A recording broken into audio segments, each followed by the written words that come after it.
কোরবানির টাকা অন্য কেউ যদি দিয়ে দেয় তাহলে কোরবানি হবে কিনা?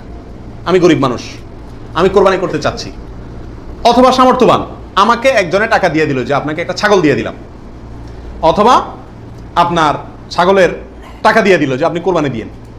আমার পক্ষ থেকেই কোরবানি দেওয়ার জন্য কেউ আমাকে টাকা দিয়ে সহায়তা করলো, হেল্প করলো, এতে আমার কোরবানি দিলে কোরবানি হবে কি হবে না? কি বলেন আপনারা? হবে।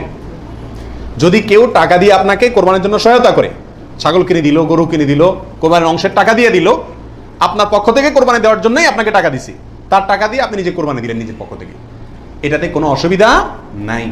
যে কোনো অর্থনৈতিক ইবাদতে অর্থটা যদি দ্বিতীয় পক্ষ দিয়ে দেয়, অন্য কেউ দিয়ে দেয় এবং তার টাকা দিয়ে আপনি ইবাদতটা করেন, তাহলে জায়েজ আছে। যেমন আপনি হজ করবেন, আপনি ওমরা করবেন, আপনাকে হজের টাকাটা আমি দিয়ে দিলাম, আপনি হজ করবেন, আমি দিয়ে দিলাম, আমি এটা আমার পক্ষ থেকে করার জন্য দেই না, আপনার হজ আপনি করেন, আমি টাকা দিয়ে দিলাম, হেল্প করলাম আপনাকে, অথবা কিছু হেল্প করলাম, এটাতে কোনো অসুবিধা নাই। ওমরার ক্ষেত্রেও নাই, ঠিক কোরবানির ক্ষেত্রেও অন্য কেউ টাকা দিলেও আপনার পক্ষ থেকে কোরবানি করার জন্য যদি অর্থায়ন করে বা সহায়তা করে বা টাকা দেয়, সেই টাকা দিয়ে আপনি কোরবানি দিলে কি হবে? আপনার কোরবানি হয়ে যাবে। 27 নম্বর প্রশ্ন হলো, লোন করে কোরবানি করা যাবে কিনা? হাওলাত করে, ঋণ করে কোরবানি করা যাবে কিনা? এর উত্তর হলো যাবে। যদি সেই ঋণের টাকাটা দেওয়ার মতো ব্যবস্থা বা ইচ্ছা, সদিচ্ছা থাকে, তাহলে ঋণ করেও কি দেওয়া যাবে? ঋণ করে ভালো কাজ করা যায়।